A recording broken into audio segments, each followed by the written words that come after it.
Yo, what's going on, everybody?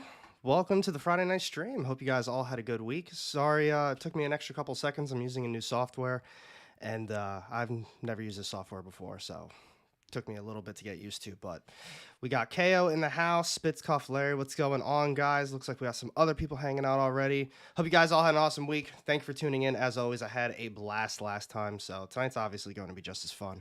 Got a lot of really good stuff to talk about, too. We're going to be going over some new comic book day books. We're going to be going over just a lot of the crazy news that's been going on in the community. Obviously, Ant-Man just came out. I haven't seen it yet, so we're going to be just, going over what some people have been thinking about it, what they've been saying about it. So, yeah, let's start getting things going. Comment section, chat, what's going on? Hope you guys are all doing good. Hugh's in the house. What's going on? What's going on? This is a pretty fun new comic book day, I'd say. Where all my books hanging out at. Let's see. We got some good stuff come out this week. Had a couple new series, a lot of stuff that actually kind of was a little surprising to me. It was way better than I thought. Let's see, these are all these books. JW Storytelling, what's going on? Oh, everybody that's hanging out, man. JW's birthday was on Wednesday. I don't know how old he is or anything like that, but man, happy birthday. Hope you had a good day. Hope you went out, had some fun. I don't know if you're old enough, had some fun. But we're going to be starting this one with my actual top read of the week. It really caught me off guard. I was not surprised. I was very surprised with how good it was. I almost didn't even grab it. We got Image's brand new one, Torrent. This one was a lot of fun. It's a brand new superhero series from Image. I know what you're thinking because I thought the same thing myself. Like, do I really want to just, read another superhero series? I'm kind of moving away from a lot of Marvel stuff right now. Their stuff has just been... It's been just, I don't know. I don't want to call it abysmal, but man, it's like they keep coming out with all these brand new series. And I feel like none of them are really all that good.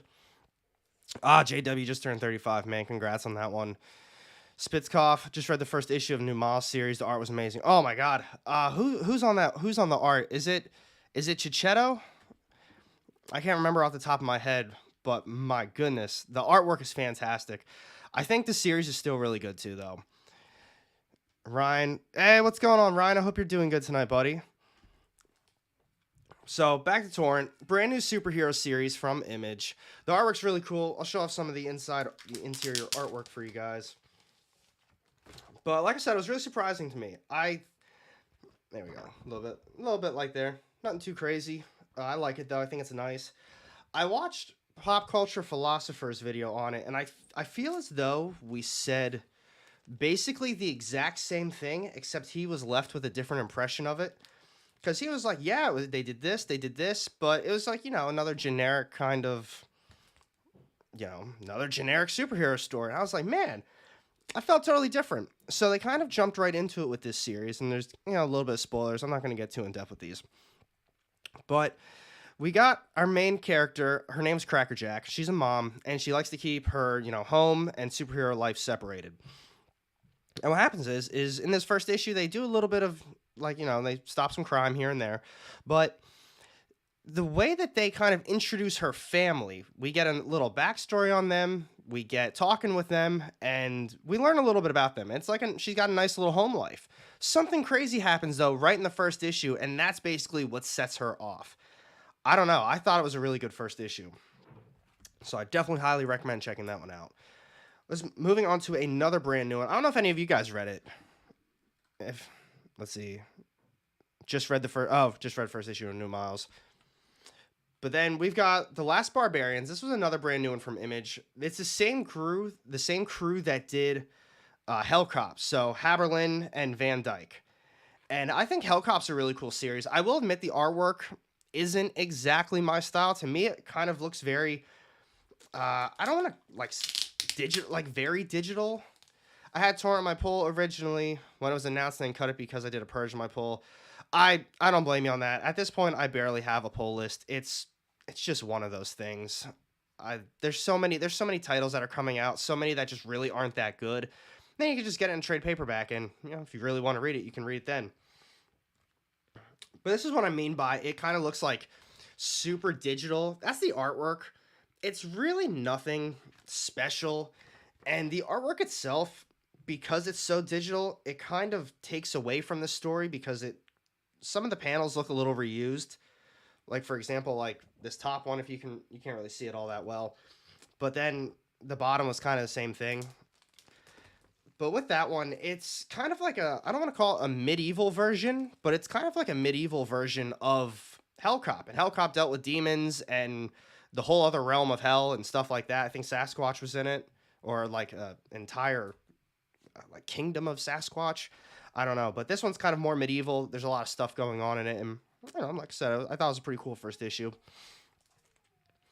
This one, oh my gosh, you can't go wrong with this one. 8 Billion Genies? Oh, come on, 8 Billion Genies. It's always a fun series.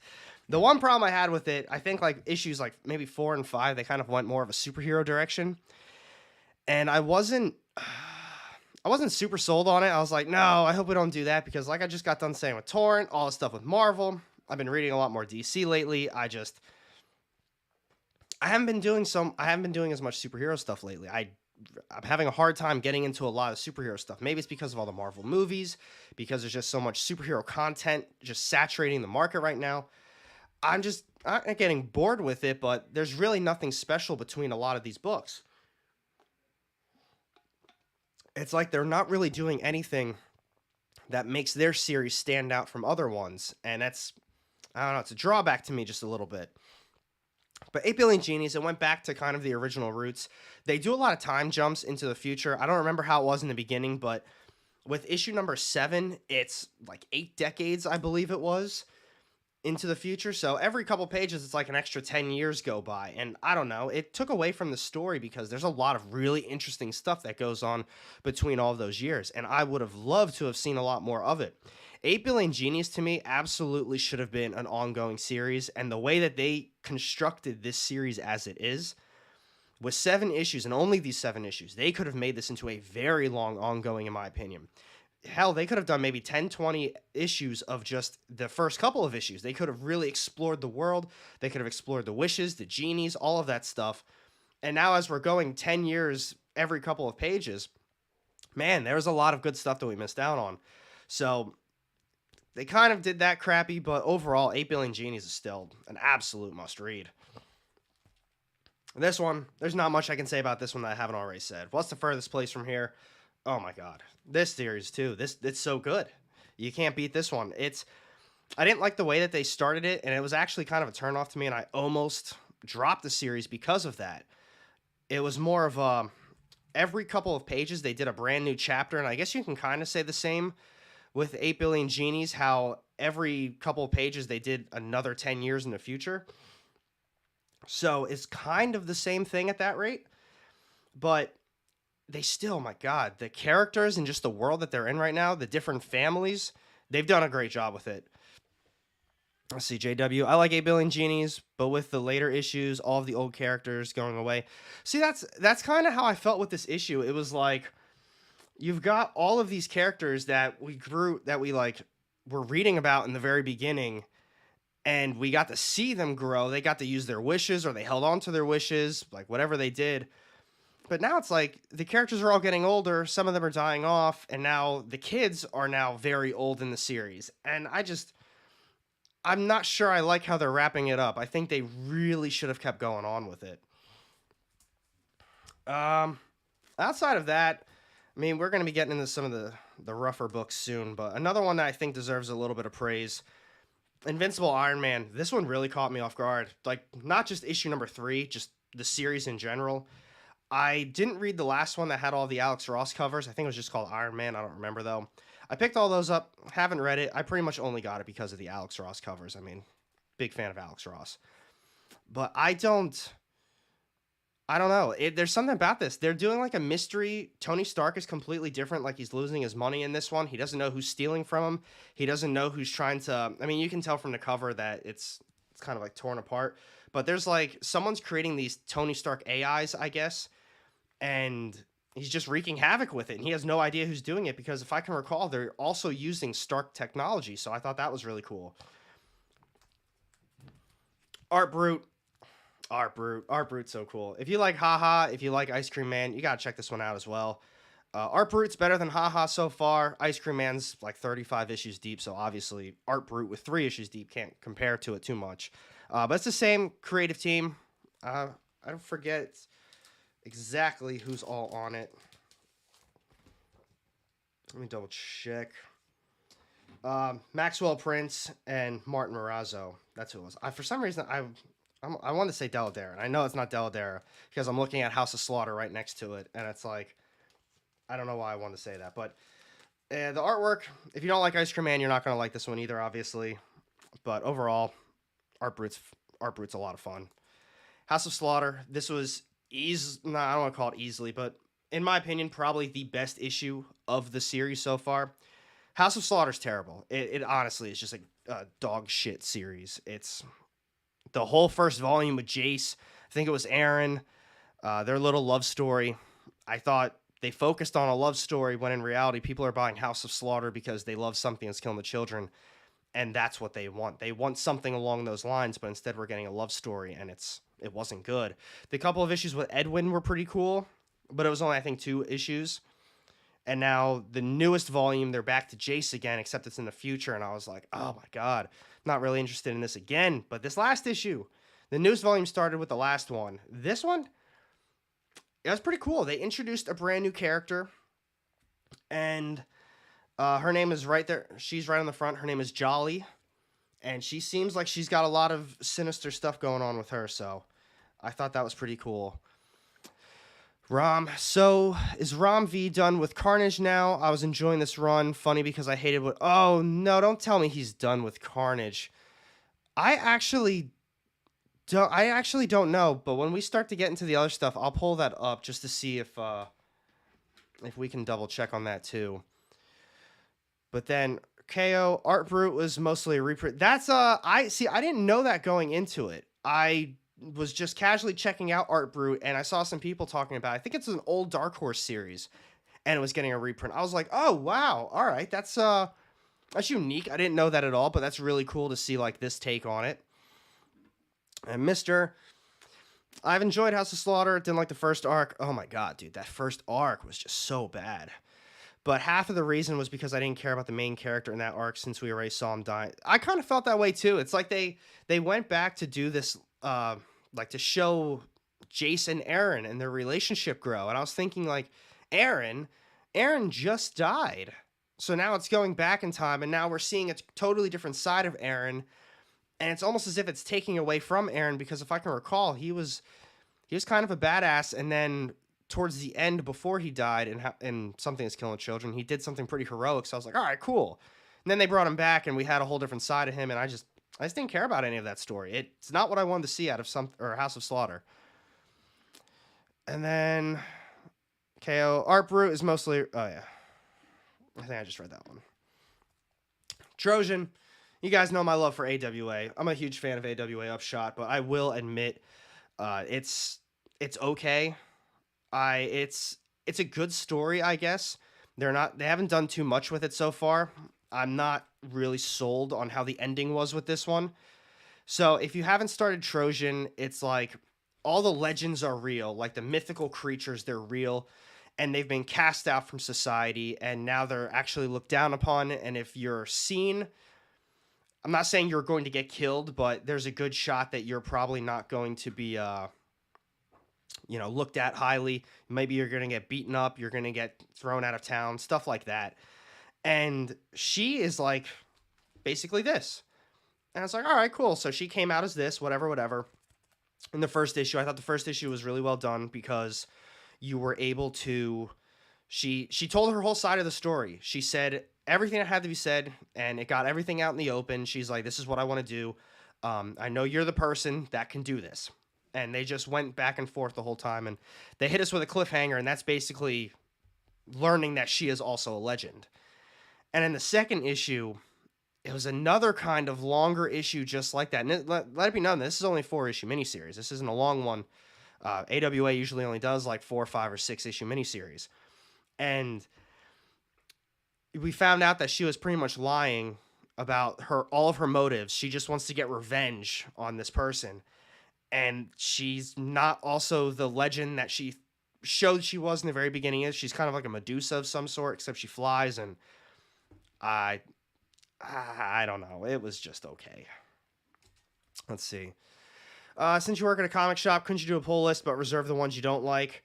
I guess theoretically I could. I do work there. I don't have a pull list set up. Well, I do, but it's only for some of my big ongoings. I usually don't throw new ones on. And I could. The thing is the way that they started doing their new pull lists and the way that they order the new comic book day stuff is that I think I was talking about this last week. I don't really remember. I was talking to somebody about it. Is that new comic book day just doesn't do well for them anymore. They are a very good shop. They really are. They sell, honest to God, everything. They got statues, board games, Magic Gathering, Pokemon, Yu-Gi-Oh, all that crap, back issues, a shitload of keys. It's an awesome shop. They have, if you name it, they've probably got it. They used to order a ton of new comic book day books. The walls were stacked, everything. Marvel, DC, all the indies, they had it all. Last year, I moved back home, and they started going away from that a little bit, saying, these books, they just sit on the shelves. That's what they do. People aren't reading them as much. That was the kind of big comic book boom when people were just specking on everything, buying everything. And then they slowed down buying a little bit, and then they started noticing a lot of people who were ordering books either aren't picking their books up anymore, or they're putting them back on the shelves. So them as a business, I respect it because, it's your business. You got to do what you got to do. They realize that is the only thing that they are consistently losing money on is new comic book day. So they're basically really cut back on a lot of stuff. If you're an indie publisher, even AWA, and they got banging books, they're probably not getting your stuff anymore.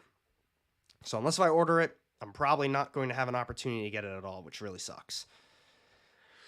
Ryan, AWA's... Oh, my God. AWA, So we're going to be talking about AWA a little bit later. I think they're actually one of the first news that I'm going to be bringing up because they just had a big acquisition. And this is going to go into what my opinions are on AWA as well. So we're going to be getting into that very shortly. Spitzkoff, there's a Carnage Miles event. Oh my God, I know. We were talking about that last week too. I'm getting so tired of these events. They'll be featured in their ongoings. I think it's called Carnage Reigns. I think it is. Yeah, I think that's right. KO, I looked at Trojan my LCS, but didn't like the art. I need to double check on the art. I thought the art was good. I think. Let's double check. I think the art isn't bad. I think that's a good way to put it. If you guys are interested in checking out the art, this is what it looks like. Something along these lines.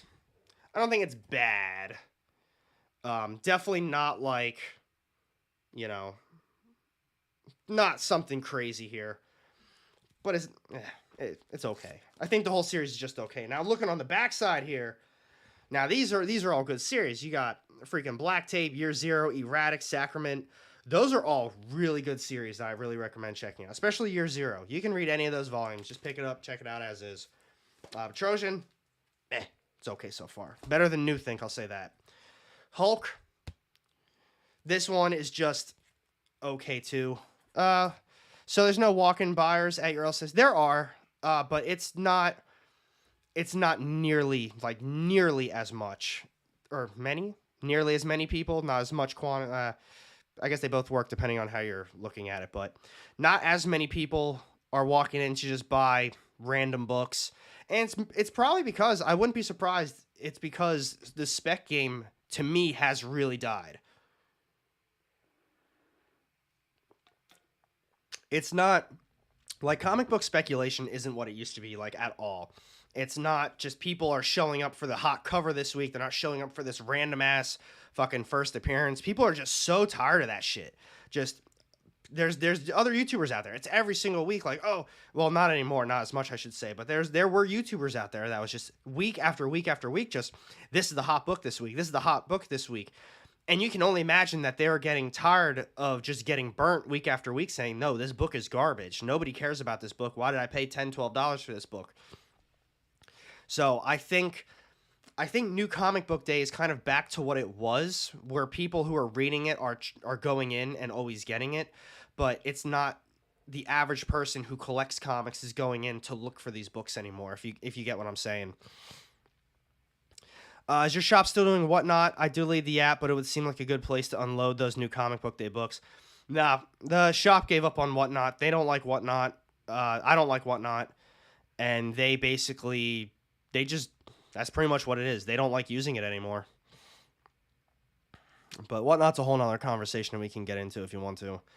I gave up on Hulk. I don't blame you. It's only a couple issues left. It got canceled, mainly because I guess Donny Cates is taking whatever hiatus you want to call it from writing new comic book day stuff. I don't know how long he's going to be gone, but I guess he's not going to be doing it anytime soon. So they canceled it. It's done at 14. I might as well ride it out. It is what it is. It was probably one of the better issues in my opinion because it looks like they're gearing up for like a big Titan versus Hulk kind of battle. So that's exciting. But at the same time, the series is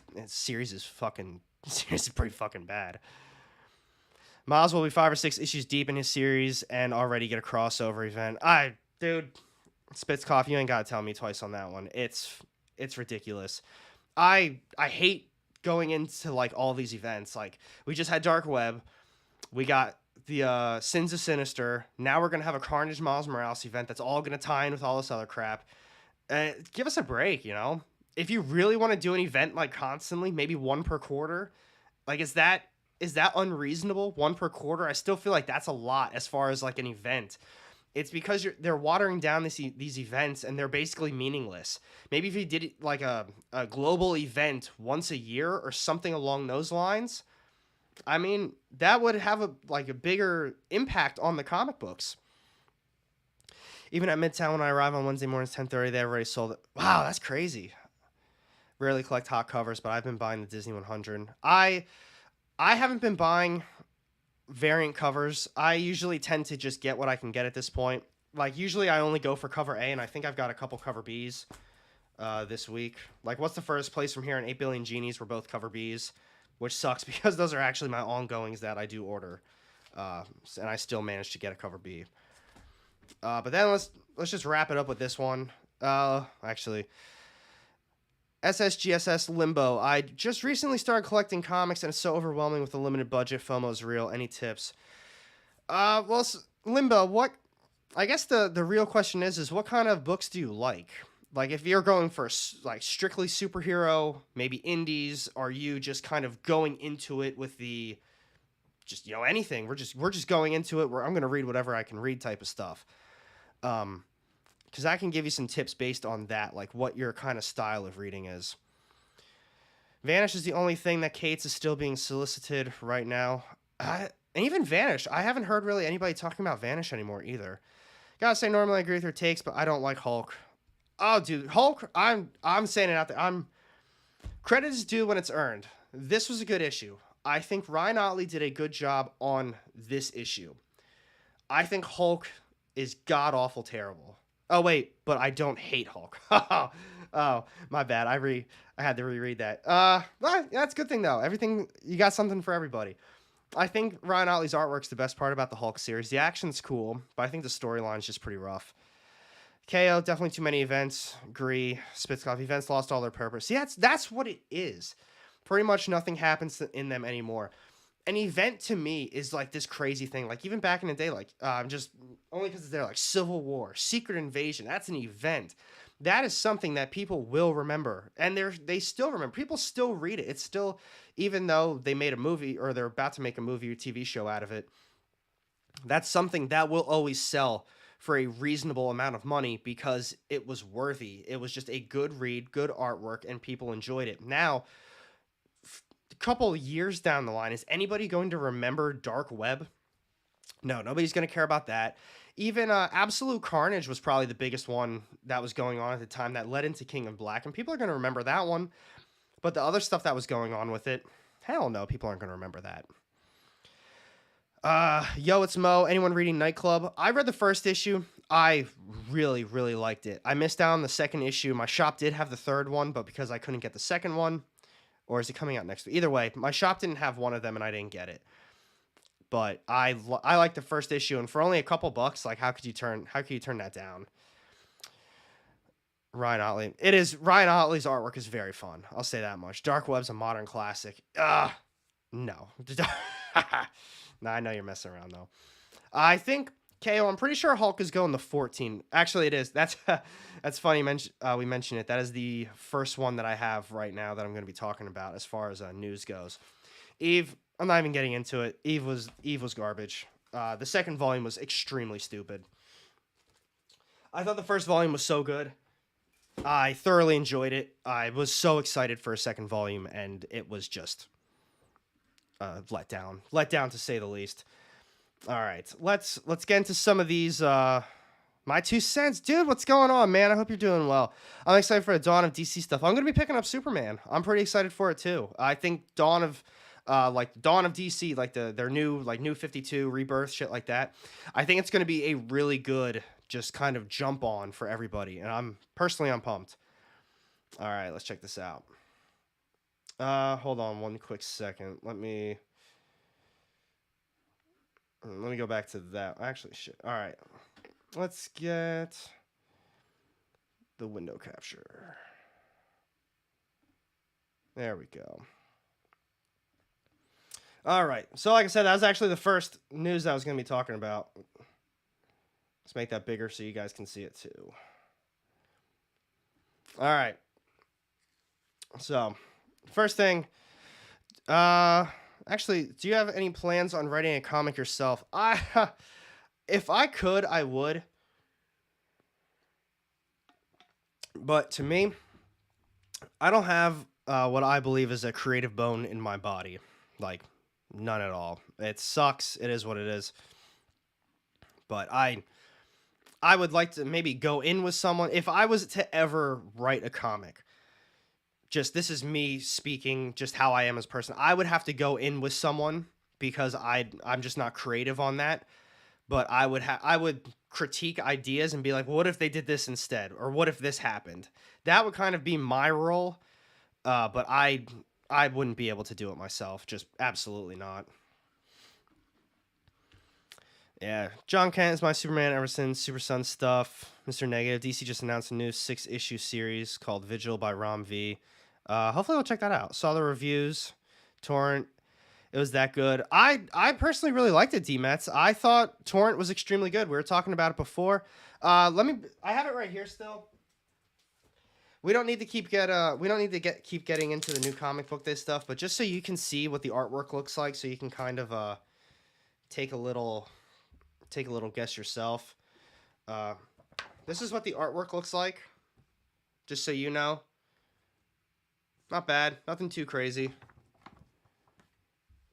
But I just wanted to show that off for you, just so make a good check yourself. Marvel needs to clean house, wipe the board clean, give a clean slate for all the characters, keep writers on for longer. See, that's the thing. So that's actually, Ryan, what we're going to be talking about with the Marvel, with them canceling Hulk. My LCS puts their own comic out. That's actually really cool, Joseph. Let me know when you do it. I would love to give it a read, or at least let me know. I don't know if it's like a kind of indie, it's going to be at your shop type thing, or it's being submitted for a bigger publisher, but either way, I would love to be able to read it. I don't know wherever you can purchase it at, but that would be really cool. Hey, no problem, D-Mets. So the reason I want to bring up Hulk is, so obviously we've been talking about this for a little bit now. Donny Cates has withdrawn from his major Marvel Comics projects as of late, blah, blah, blah. Al Ewing, Torrin Grombeck stepping up with Thor, Otley taking over Hulk. So this to me was extremely interesting. Right here. You guys can see that. So this is what Ryan Otley said about him also going to be done with Hulk. It's previously stated, after Hulk, I'll be getting back to creator-owned at Image for comics for a while, maybe Marvel again someday, but next up for me is an independent book where I share ownership with a writer, 50% pay. And I think that's the important thing to take out of this, and a project I'm absolutely excited to do. And I think that is also equally as important to bring up. So I think based on that statement alone, Ryan Otley saying, I'm excited to go back to Image, I'm going in with somebody else, so I have some ownership in what I'm writing. 50% pay, which is obviously a lot more than whatever Marvel's paying, and a project that I'm absolutely excited to do. And I think that SMK, what's going on, man? No, thank you. I appreciate that. I'm glad you're able to pop in and hang out for a little bit. I think the important thing for that is this says a lot for what I believe to be a lot of other Marvel writers as well. Ryan Ottley, a project I'm absolutely excited to do. He's going to be going off, he's going to be leaving Hulk, and he's going to get into something that he is pumped about, something that he is passionate about, something that he enjoys writing. And I think you can really tell that with a lot of the Marvel titles that we've been getting, is that it's just kind of this half-ass written story, or maybe it's something that feels very forced, or have to write, instead of just something that these writers, that they're thinking of themselves. Because I mean, they're creative as all hell, but they can only be so creative at a company like Marvel. You have to pump out a certain type of, a certain type of comic. So I think that's, and it says look at that. He said it's a win-win-win. I can't pass up. So I think by him making this statement, he's saying, yes, I'm on Hulk. It is what it is. But when I leave Hulk and I go back to Image, I'm going to love doing this. You guys are going to love it, especially because I'm making more money and it's what I want to do. I think that's a big thing to take in for this. But his next thing is also very important as well. So here's the other thing he stated. He said, but don't expect it to be a long run, whatever it is. Yeah, to be honest, I doubt I'll ever draw longer than 20 issues anymore. If you didn't know, Ryan Ottley did artwork for Invincible, which was I have 120 or 150 issues or something crazy like that. But it says, so now I want to do more shorter type runs, like 20 issues on ASM, 13 issues on Hulk, etc. So he's not ruling out, obviously, Marvel, but he wants to get back to these smaller mini runs, which I get for them. It's probably a lot better for them to do as well. Joseph L. is basically 4 or 5 mini stories every issue. I was on Blood Moon Comics website the other day. You can submit 4 pages to them. Oh, that's really cool. I didn't know that. That's cool that you can do that. I think that was the only big takeaway from that one to me, because that was just talking about how Hulk got dropped. And I mean, I don't know. I mean, they were talking about what happened with Donny Cates, which is why he's taking a long hiatus on everything. I hope everything turns out good for him. But the series is, I don't know. It is what it is. I was going to say, what's his name? Ryan said he liked it before, so that's just my opinion about not liking it. I like Kate's Vanish, but I hear marriage problems have led to drinking issues, so Marvel series were out. Oh, that would suck. I did hear, I don't know 100%, but I believe what you said with the marriage problems. I've been hearing a lot about that, so that does suck for him. I mean, if the other thing's true too, that also sucks. I like longer runs from writers. Don't need artists to stay for long, though. That is true. I really like long ongoing series. Not as much from indies. Indies, I'm good for a 5-issue miniseries, maybe 10. If it's a good, well-written story, I'm all about it. Marvel, though, it always feels cheap if it's a 5-issue miniseries. I feel like there's very rarely a time when a 5-issue miniseries is actually worthwhile. Just fell. The only comic I'm into right now is Joe Fixit. Joe Fixit's a good one. I read the first issue. It was fun. I don't know if it was good enough for me to continue on, though, but I thought it was a fun little series, or a fun little one. Let's see. Oh, we were talking, and this is the other thing we were talking about. So next up, with AWA, I thought this was really big too. Fremantle takes stake in graphic novel publisher AWA, sets thriller Devil's Highway. This really didn't make any news to anybody, which is crazy to me. Let's see. Silver Coin is a great example of what series style I enjoy. Oh, yeah, my 2 cents.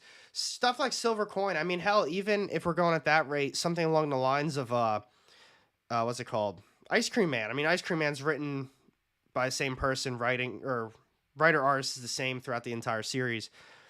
But with Silver Coin, it's the same concept with just different takes on it, and that's fantastic. Backwoods, shoot, have to go to dinner with the fam. We'll miss the stream. I'll catch you again. Backwoods, go have a good night, buddy. Enjoy the family. Peter David's always a fun read. Cates was late for signing New York Comic Con every time. I met Donny Cates one time. I met him at Dallas Fan Expo 3 years ago. It was my last year living in Oklahoma, or second last year living in Oklahoma, so I think it was that summer, so probably 2 years ago now. I was the only person in line.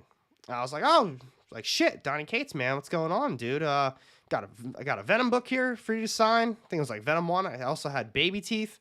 And I was gonna say, if Donny Cates, if I'm talking about Baby Teeth here, that one goes back. That should have put at least a small smile on his face.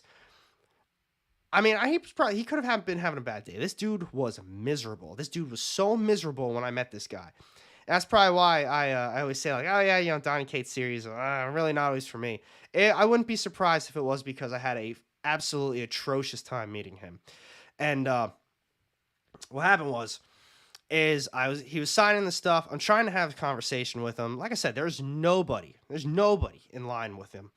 And I'm saying, like, yo, I like this. I really liking what you're doing on Venom. And he's just not reciprocating this conversation. And after he got done signing, he just kind of handed him off. And he didn't really say anything. I was like, all right, man, like, it's awesome. Like, thank you so much. Have a good day. I see you're really busy here, so I'll just let you go and you can get signing for everybody else. I walked away, and there was nobody behind me. And that is my one and only experience of ever meeting him. So, like I said, he is probably having a pretty bad day. But I don't know. I feel as though the position that you're in, if you're meeting fans, why not be friendly to them? You're at a Comic-Con. I don't know. That's just my thinking. Let's see. I've enjoyed it as well. Nothing amazing, but better than any of the Hulk. The Hulk, yeah. Hulk comics have been rough. I'm looking forward to reading AWA Trojan tonight. Joseph L., I would keep your expectations a little tempered.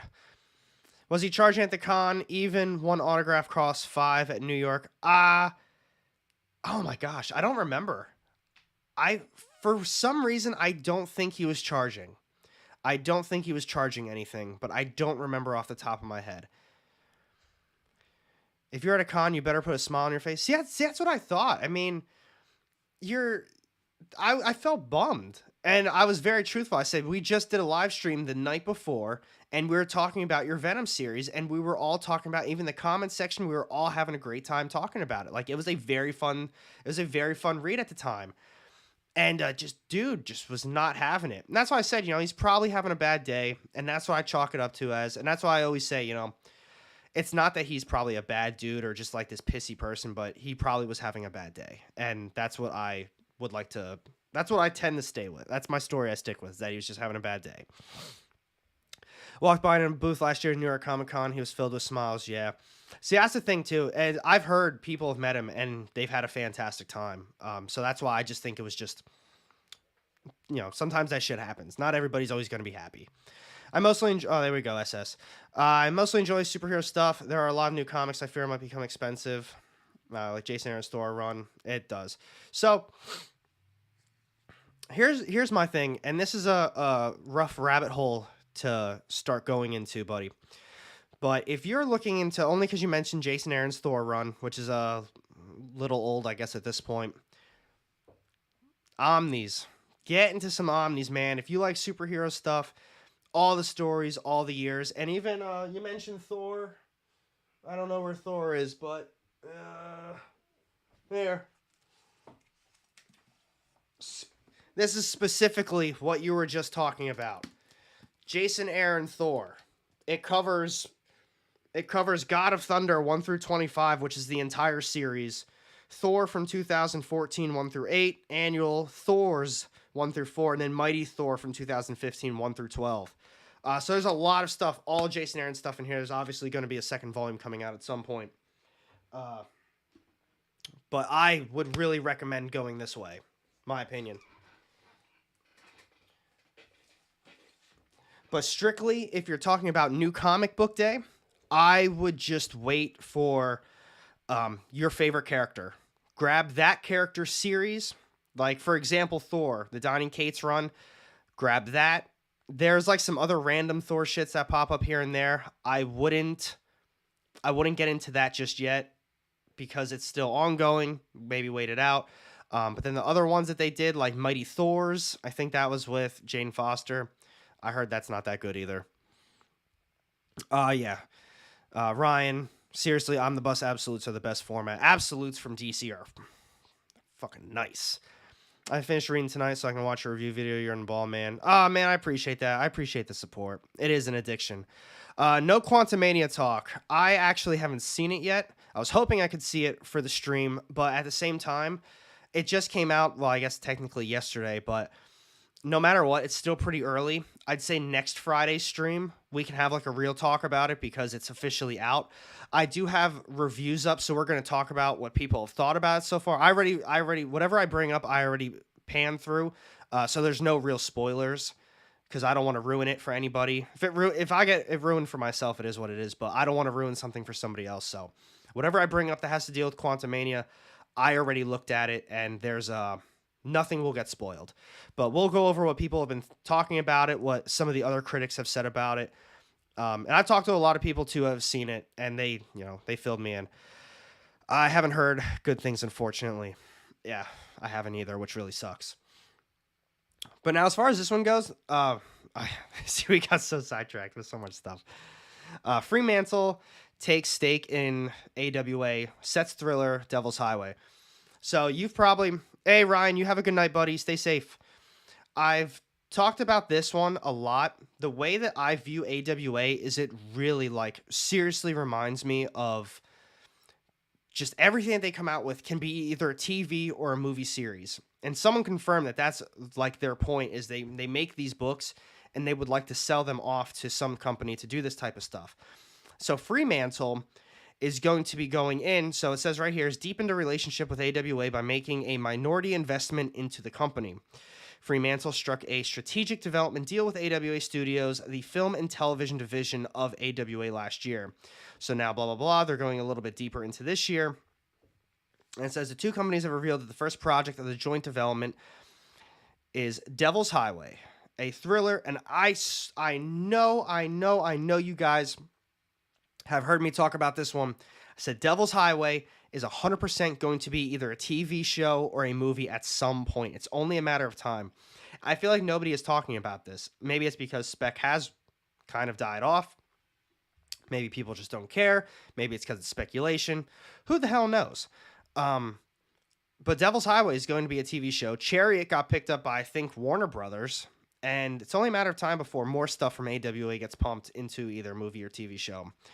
So be on the lookout for that. That's what I thought. That was one thing that I noticed right away. And I was like, this is an enormously huge deal if you're an indie fan, AWA fan.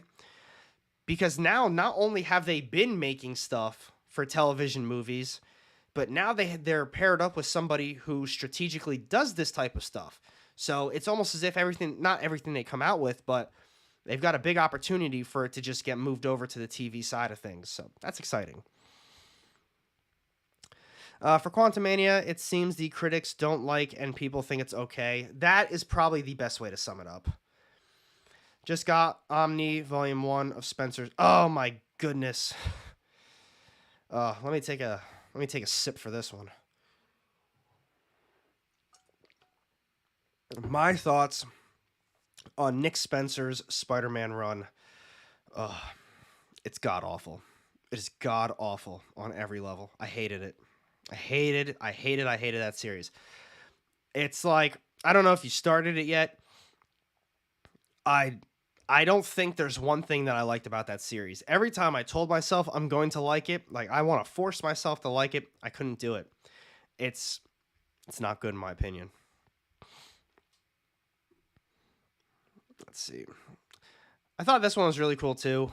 Yeah, face. He doesn't look too happy. Marvel Studios President Kevin Feige addressed the ever-expanding scope of the Marvel Cinematic Universe, pointing out that it was necessary to release a wide variety of films and television shows while noting that not everything would necessarily appeal to everybody. If there's a Marvel Studios method, like there was a Marvel method, it's publishing trying to do both. Blah, blah, blah, blah, blah. See, that's the thing. The thing with this is that it's... I don't know what the problem has been with Marvel. I can't exactly I can't figure it out. I just know deep down that I'm not enjoying any of the stuff that they're putting out. I thought Black Panther was good, the Wakanda Forever. But at the same time, it wasn't great. It wasn't great by any means. it was just good. I felt that Riri Williams had a good role in the movie, but I don't think that she should have been in the movie, if that makes sense. I The fact that the entire plot was kind of revolved around her, they could have just left it at that. They could have said, "Oh yeah, some girl, Riri Williams, she created this armor, she created this thing that detects vibranium in the ocean." They're like, "Oh well, we should find her," and then maybe like that's it. Like, "Oh yeah, maybe we should." But then the war starts or something like that. Like maybe mentioning her or showing her a little bit. But the role just didn't make sense to me. And with this, so now concern MCU is too big and sprawling for new fans. They're going in every single direction. Joseph L. Is it too big or is the quality not good enough? Because if everything was a banger, then it wouldn't be too big. I can agree with that. Is that the quality has gone downhill, but I feel as though that's probably because they keep making more and more stuff. It's what people always talk about, with like quantity over quality or quality over quantity. What do you really want? Well, obviously, comic fans, they want quality. And I don't think we're ever going to capture that phase 3 just magic ever again. We were talking about this on the experience stream on Wednesday, and I think I was the only one that was like talking about it in this manner because they're saying like, "Oh, Quantum Mania, it's probably going to be awesome. It's just the critics being bad." But it's like, well, really go back. You guys were just saying how Black Panther Wakanda Forever was an alright movie. I liked it a lot. I thought it was really good. But before that, Thor was god-awful. If you really want to dissect Multiverse of Madness, was that really a good movie either? Not really. The CGI was rough. All of those cool little cameos they threw in made no sense at all. And hell, even a lot of the other stuff in the plot didn't really make a whole lot of sense. And this one's probably going to, this probably isn't a popular opinion either, but Spider-Man No Way Home, it was fantastic, but it was because of nostalgia. They brought in everything that everybody asked for, but the plot was god awful. What was it? Peter Parker wanted everyone to forget whoever he was, but at the same time, he wanted all of his friends to get into college, and they couldn't get into college because they knew him. That's stupid.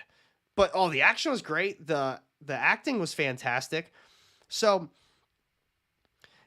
and like, hey, Disney ruined. Do you mean? Oh wait, I caught that. I think you meant Star Wars, but either way, but that's what I mean. So that was okay. The TV shows are pretty bad, and I know it's always just comes down to opinion. But She-Hulk was bad. If you look at it as a single episode, what do they call it? Sitcom that they wanted to say it is, it's not even that because some of the episodes they do follow a plot, but then the plot's all over the place. So what is it? Is it a sitcom like you say? Is it an actual show that follows a set guideline plot? What's going on here? So no matter how you look at it, the show is scattered. It did have some nice moments, I'll say that. Moon Knight, I thought Moon Knight was terrible. Oscar Isaacs was the only redeeming thing from that. And Ethan Hawke. I thought Ethan Hawke did a good job too, but I mean, the plot, same thing. All over the place with a very horrible ending. Miss Marvel, I really enjoyed Miss Marvel up until the ending where they introduced that like kind of season 2 type plot. Other than that, I mean, Captain Falcon or Falcon Winter Soldier, that was okay too. Cool action. Plot was bad. Hawkeye was fun. I'll say that. I liked Hawkeye. And as much as I liked WandaVision, I know a lot of people who hate WandaVision. They say WandaVision is one of their least favorite shows. And I just, I happen to like it. But either way, it's Phase 4 was an absolute flop in my opinion. I forgot to even mention Eternals. Shang-Chi was probably one of the best things that came out, and at the time people didn't think that was that good either. But looking back on it, Shang-Chi was arguably one of the best based on the story. It was a great origin, great action, plot, all of it. It was all very well done. Let's see. Spider-Man No Way Home was the only thing I've enjoyed from Marvel in a few years now. It's getting rough. Yeah, Endgame was a nice way to end it all. I don't think that they can capture that magic of the third phase or third phase. I don't know if they can capture that again. Preston, what's going on, buddy? Oh man, I got something to show you then. We'll keep going on this for a little bit and we can go from there. Now Marvel has ruined the Star Wars comics. Oh my god, dude. KO. I talk about this with some of my other Star Wars buddies. we always crack the jokes about X-Men, like, oh my god, like if you're an X-Men fan, like I feel bad for you because there's just X-Men crap just like bang, bang, like right after one another every single week. Star Wars is the same way, if not worse right now. I mean, let's take a peek at this. So, actually here, it's always easier if you just do this.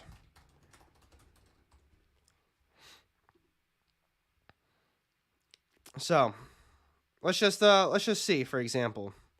I don't know if it's this week or next week. One of these weeks for Star Wars is actually that's this week, so it can't be this week. Next week, Afra, Yoda. No, it's not next week. All right, it's March 1st then. Look at this, guys. If you're a Star Wars fan, Star Wars 32, Mandalorian number 8, Hidden Empire 4, Star Wars High Republic, The Blade, issue number 3. And that's it. But that's 4 Star Wars titles. Wait, did I say Chewbacca? Star Wars Han Solo and Chewbacca number 10. That is 5 Star Wars titles in 1 week. Come on. Do you really think, even if you're a hardcore Star Wars fan, that you're going to be buying 5 Star Wars books? That's oversaturation. Do you really need a Han Solo and Chewbacca? Do you need a Star Wars The High Republic Blade? Star Wars 32, Mandalorian? It's a lot. It is absolutely a lot. I'd love to see a new X-Men movie with 90s for X-Men, Rogue, and Gambit. Well, they got this. Is that what this is? Or is that what you were kind of referencing? Destiny Strikes? No, it's probably not. It's probably just some fucking little X-Men title. Let's see. Only interested in the High Republic comic. The rest I ignore. But that's absurd to me to have that many. Why can't we get a Mega Man movie? That would be dope. Well, Boom Studios did that Mega Man series. They did that Mega Man series a little whiles ago. Joseph L., I'm not even getting that crap. I feel the same way. It's definitely going to be a waste. Let's see. Mandalorian series is a complete waste of money for it. I'd never seen the show. I've never seen any of it. And I picked up the first issue and I reviewed it and I was like, wow, this is it's pretty good. And the comments came in there like, dude, this is literally the first episode of the show. And I was like, oh, well, makes a lot of sense. I didn't see the show. So that kind of sucks that and they said it's like actually the exact same thing too. It's not even like a little different. They didn't add anything special, the dialogue, whatever. It's basically the exact same thing. And I was disappointed for Star Wars fans. I was like, yes, it's cool to me, but well, it kind of sucks for everybody else now. MCU is in trouble. My barometer is that my kids no longer want to watch TV and movies. Used to love going. Now they say it's too much. See, the broad appeal. See, I think that is what Mark. I think that's what Marvel was really going for. Is they wanted this broad appeal. They wanted to get everybody into it because that's what happened with Phase 3. Because everyone was like, yes, it's finally happening. Everything that we've been built up this whole time now. And Marvel just became this phenomenon. Everybody wanted to see it. Everybody had to see it. But you got to think, all those fans that were just popping in like, all right, yeah, I do have to see it. And they're like, well, here's the thing, bud. You got to watch 10 years worth of movies to get to this point. And they're like, all right, well, let's do it then. But now it's the restart and people just don't care anymore. They had Iron Man, Captain America, Thor. They had all the characters, the Avengers. And now it's just all these other characters that nobody has ever cared about to begin with. And you got to admit, as much as people were psyched for Moon Knight isn't really, in that regard, like a highly sought after character. People don't care about Moon Knight. They just don't. He's never been that popular. People are looking forward to the show, sure, but it was a massive letdown in my opinion. And they can't capture the average audience anymore because they already didn't care. They bought into the hype. And now that the hype is over, it's basically a reset. And the problem is that it's not where you can just watch a couple movies like they did and get into it. Nah, it's like, nah, fam, now you got to watch not only you gotta watch all these movies, but we got all these TV shows that tied in with all of these movies. People are not going to do that. People don't have the time to do that, let alone do they care enough to do it. Think about Star Wars. I don't care about Star Wars, but I was interested in getting into The Mandalorian. I was interested in knowing what other people were talking about. But now you've got Mandalorian seasons 1 and 2. You've got Andor. You've got Solo. I think that's a TV show, or Leia, or whatever the hell it is. There's so much stuff. And my Star Wars fans are telling me the same thing. It's like they're ruining it. They're putting out too much crap. It's not good. And it's sad to see, because I don't think they're going to get it again. I think Phase 4 was utter garbage. It really was when you look at it. As a fan standpoint, it basically was all let down. Even if you liked a few things, like loved a few things out of it, the majority of it was garbage. Phase 5, the problem is with Phase 5 already is that, I'll just bring that up. We'll talk about that one right now. The problem is with Phase 5 now is that big enough? That's big enough. The problem with Phase 5 now is that this was supposed to be it. Ant-Man and the Wasp, Quantumania. We're bringing in Kang the Conqueror. We're bringing in all of this crazy funny business.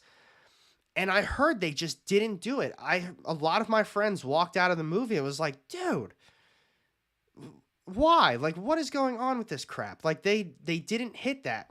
Now, what I will say is, based on like all of these, is that Jonathan Majors killed it. Every single part that he was in, he fried it.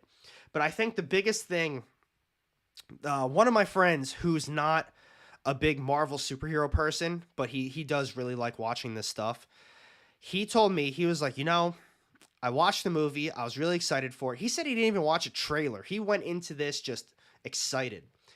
And he said when he left in Phase 4, he knew that Thanos was a force to be reckoned with. He said that Thanos was this fucking villain that you need to be scared of. The universe needs to be scared of. And he said you don't get that with Kang. He said that it's Kang the Conqueror. Yeah, he's badass. But the rest of the movie, it was all over the place. The CGI was okay. They don't use a lot of props. And it's just, it is what it is. He said you saw exactly what happened in the, he said, when you see a trailer, because he did watch the trailer then, he said, when you watch the trailer, that's the plot. They get thrown into the quantum realm. That's it.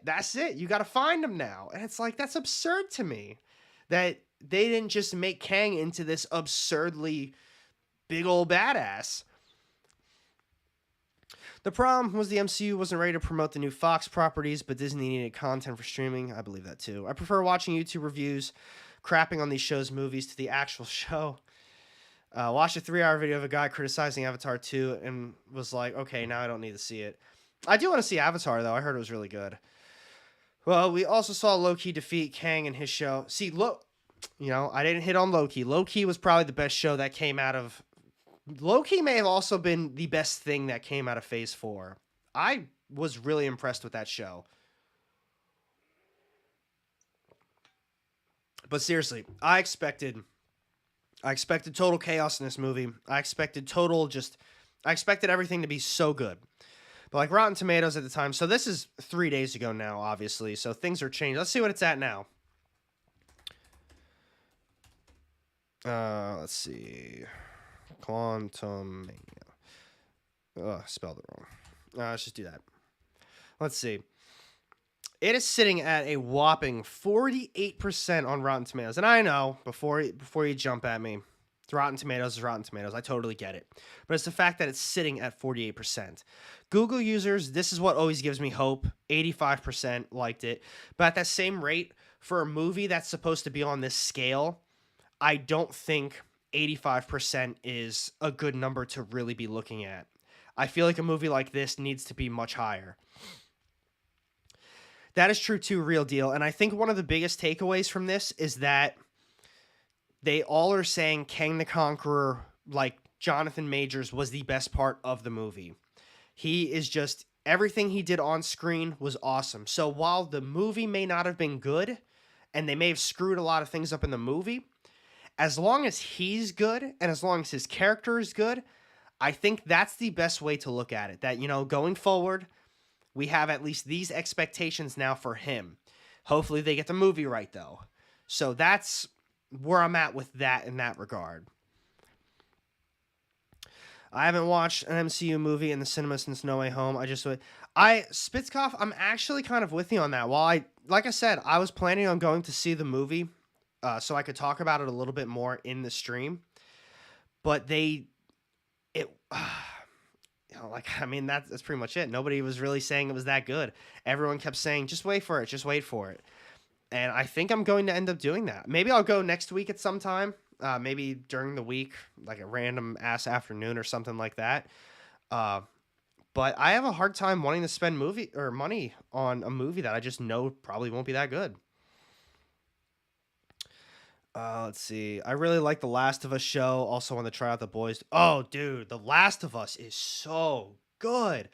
I cannot believe how good that is. I absolutely love it. I was a huge fan of the game. I beat the living hell out of the game when it came out. I owned it when it came out for PS3, got it for PS4, got the remastered or remade version, whatever the hell they did with it.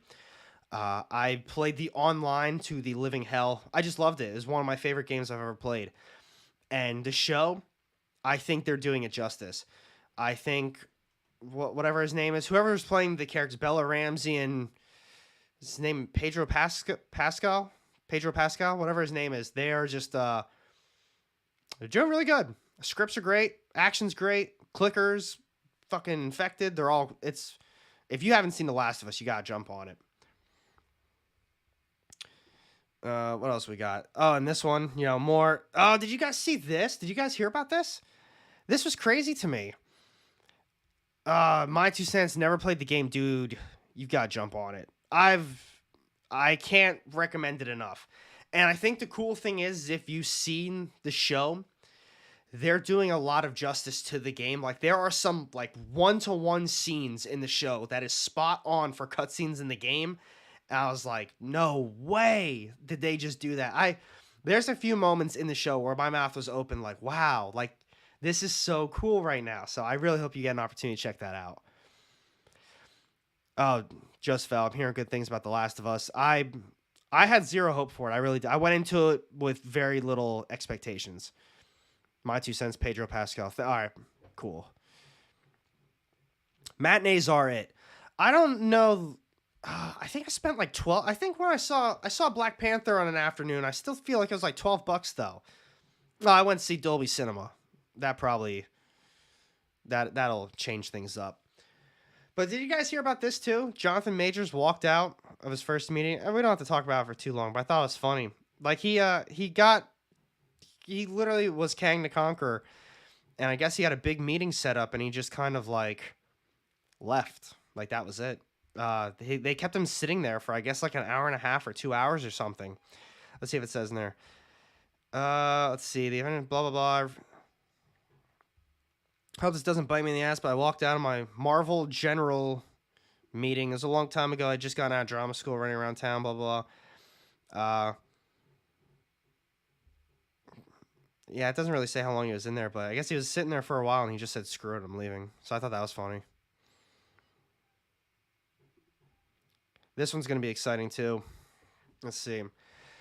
Let's see. Last week... Damn, Preston, that's pretty cool. See, that's when I gotta go see the movies. Or I just need to get... See, it's a waste of money if I get one of those passes like John gets. Because John gets those freaking AMC movie ones, and it's just like, no. Like, screw that. Do you think Kang can exceed Thanos in popularity? I don't. I truly, honest to God, don't. I don't think that it's possible. I think Thanos was another one of those phase 3 just anomalies. But see, here's the reason why I don't think he possibly can pass Thanos. Thanos kept constantly showing up, like randomly, and he would do like small things here and there. But as the movies progressed, it was like this sense of just badassery that he was. Like people feared him. Where he went, people were just like, they would leave or they'd be scared of him. Because he was a force to be reckoned with. And he had a clear goal in mind.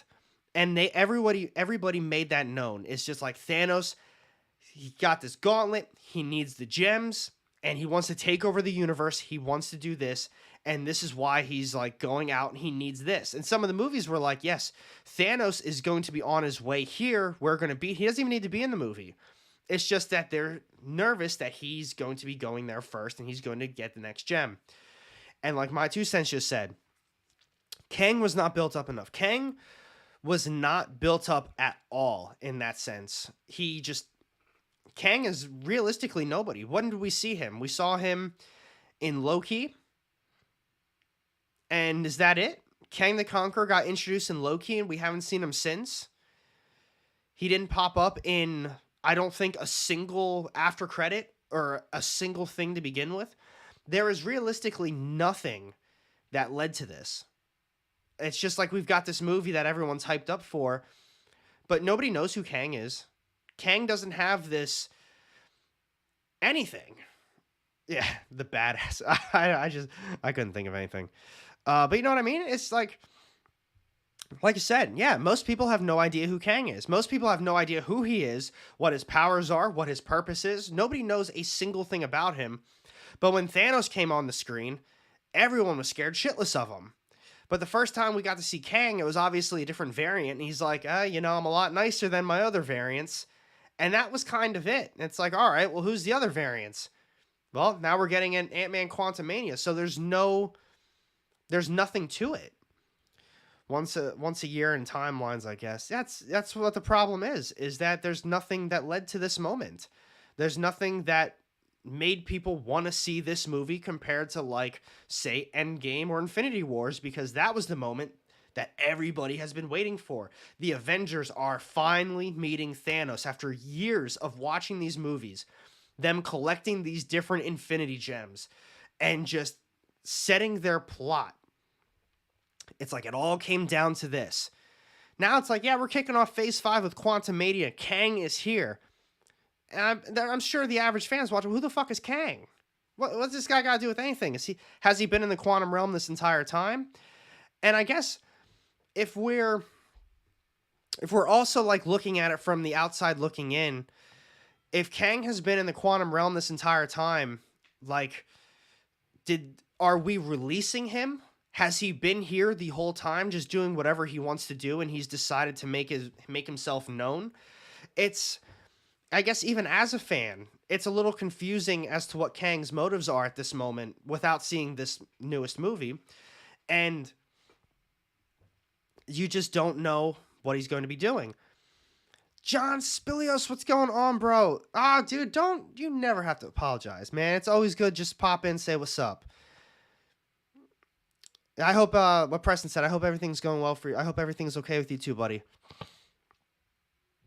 Even Marvel had the reprint Timeless. I enjoy The Last of Us, never played the game. Oh, Mark, you gotta check it, get into it.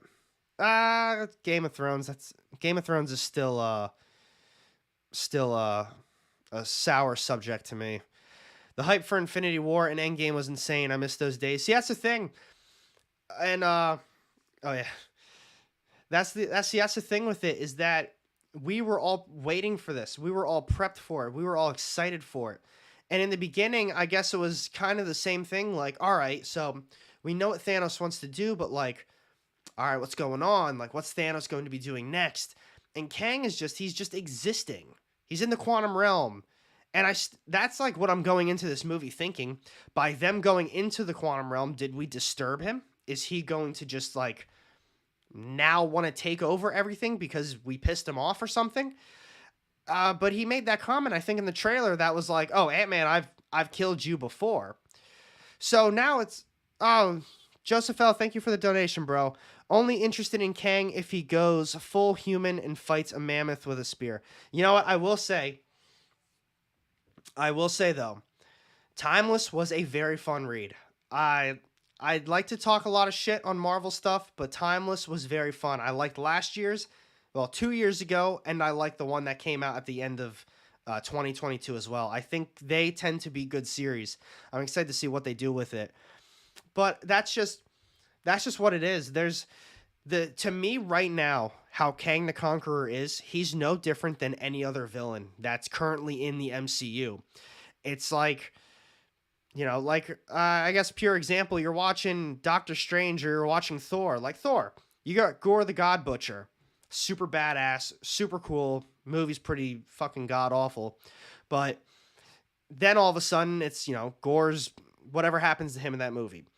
But this is, I guess, in theory, on the same level. We have not seen Kang one time. We've never seen him in an end credit scene. We've never seen a single thing with Kang.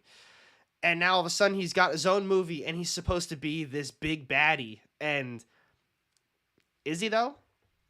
Based on a lot of reviews, I mean, might not be. Let's see. But I just want to reiterate again, Joseph L., thank you so much for the donation. I really do appreciate it. I love having these conversations with you guys. The average moviegoer isn't reading Timeless. The average moviegoer doesn't even know that Timeless exists. We'll put it that way. And at that rate, too, it's kind of a different take on Kang, I guess. But I've had, we can definitely go back and keep talking about that, but I've had this one on for a little whiles now. Marvel's Blade reboot finally stakes out a shooting start window. I've truly lost all hope with this series. I really have. I have, zero expectations in it at this point. They lose the director, and now all of a sudden they got another one. And wasn't there another thing that, how you say his name? Marshall Ali? Didn't he say that he had a problem with the script and he didn't like it or something? And I don't know. I don't really have hope for this one.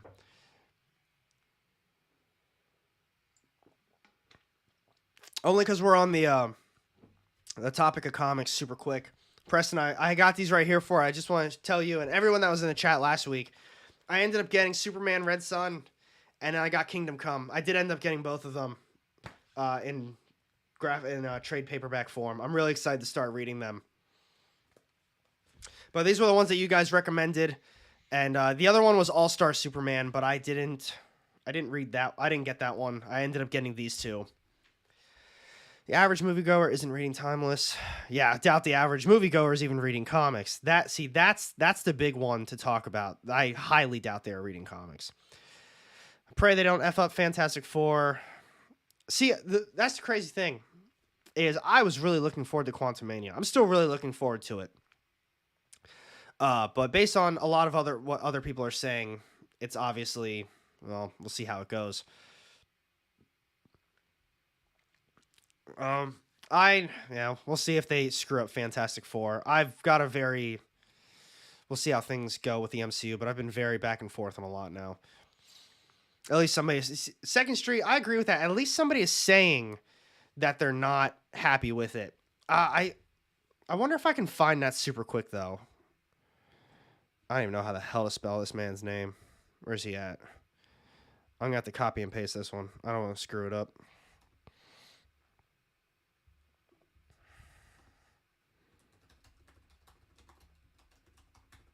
All right, let's see.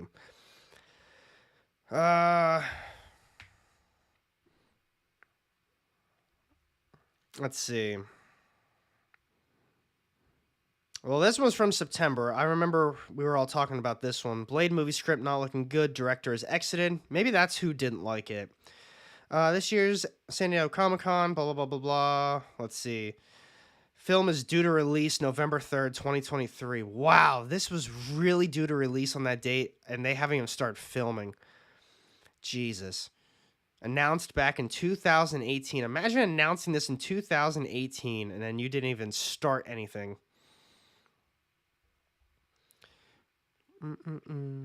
Due to continued shifts with our production schedule, Bassam is no longer moving forward, but will remain executive producer. Let's see.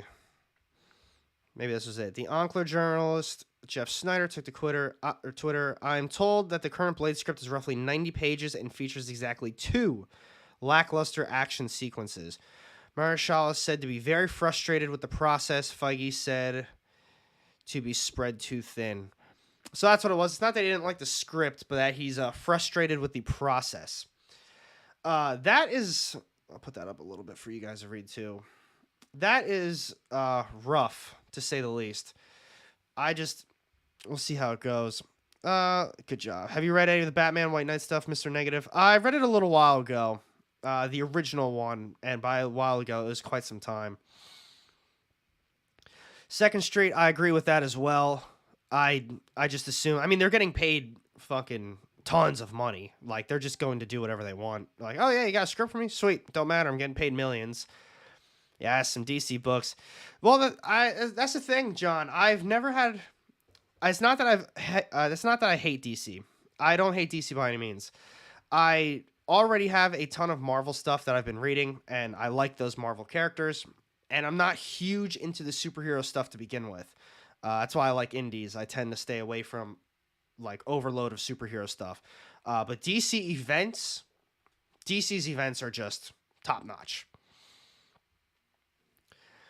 So much potential with Blade. Such a badass character. Oh my god. See, that's the thing. I feel like everybody was talking about as soon as Disney takes over, everything's just going to go down the shitter. And I feel like that's what's going on. Let's see. Blade seems like a really cool character. Any story recommendations?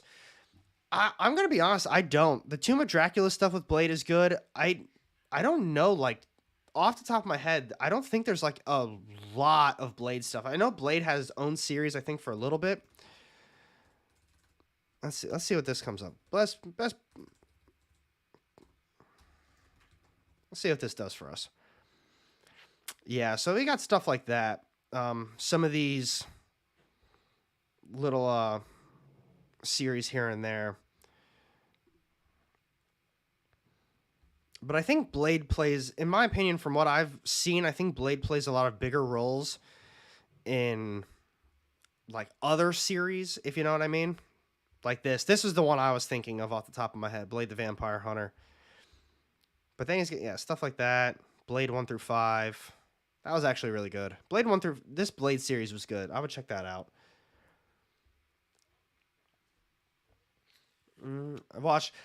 Joseph L., I kind of rewatched it, I think, like a year or two ago. Held up. I actually still really enjoyed it. I didn't pick that one up, though. I had a feeling it was going to suck.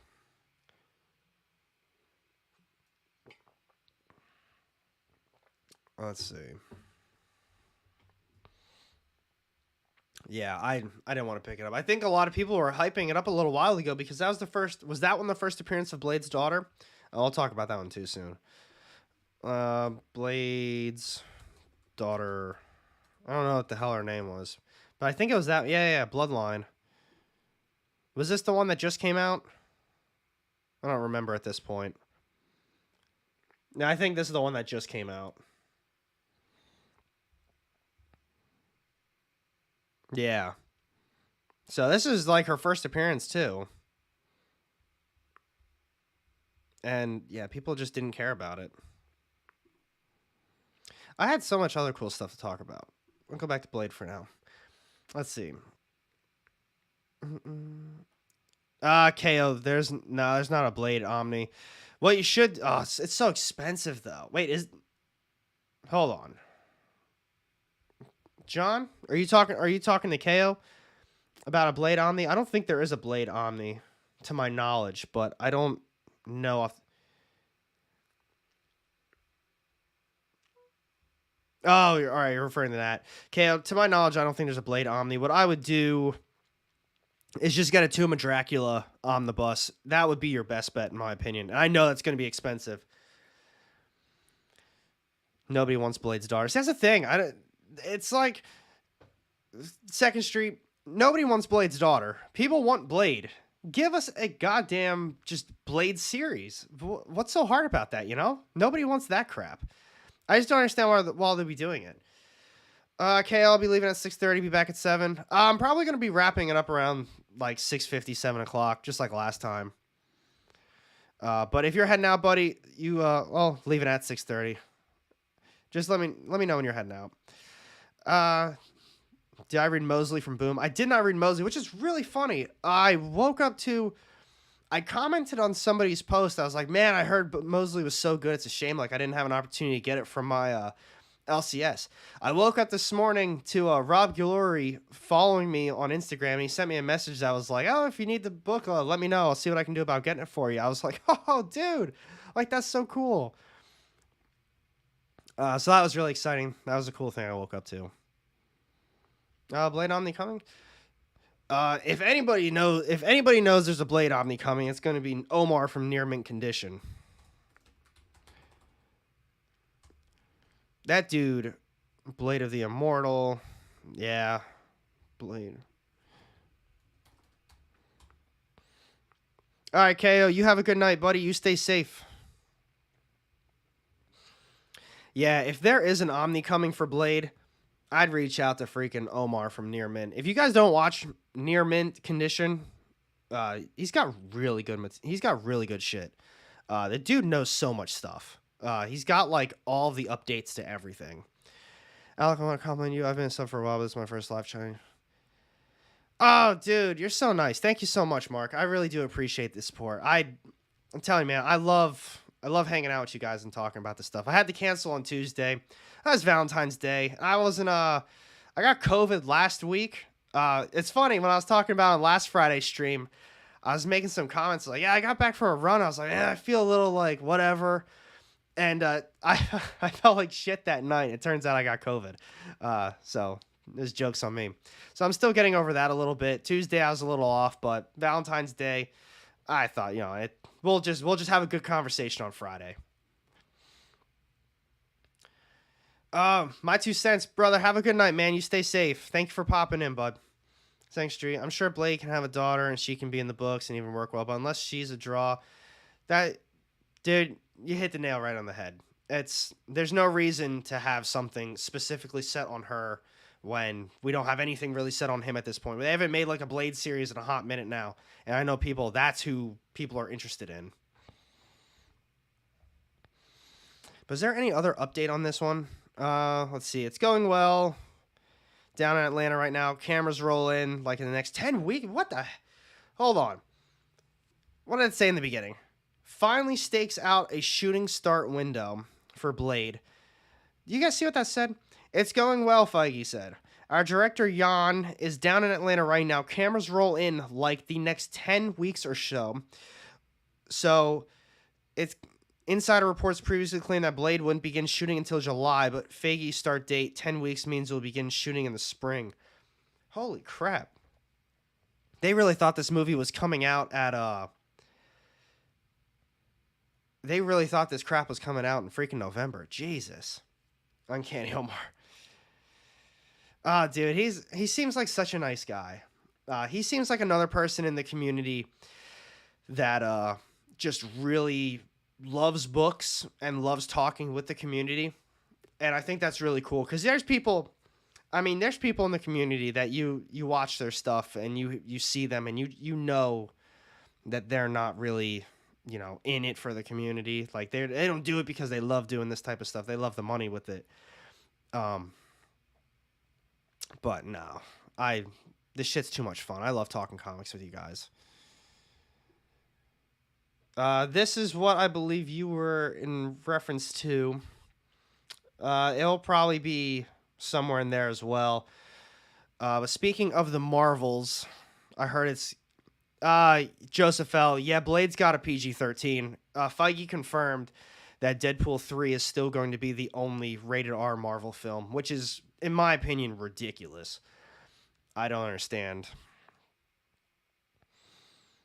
Let's see. So, Marvel's jaw-dropping.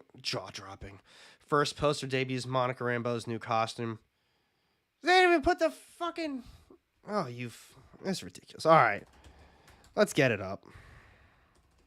Why would they do that?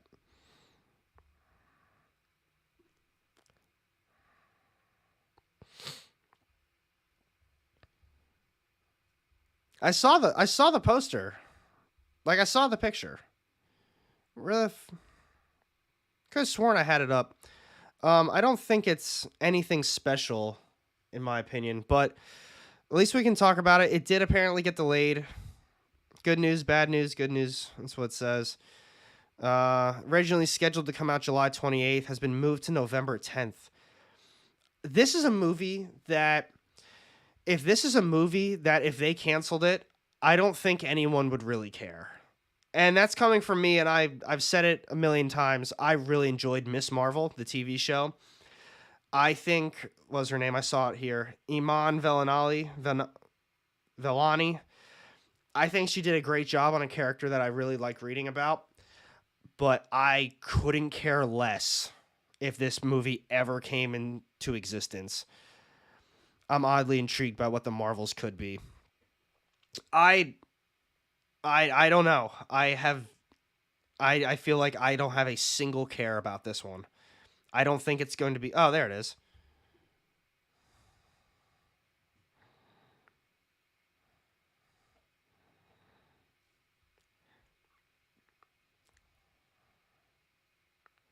So there's the new poster that got released for everybody. So Monica Rambeau, Captain Marvel, Miss Marvel. It's intriguing to say the least.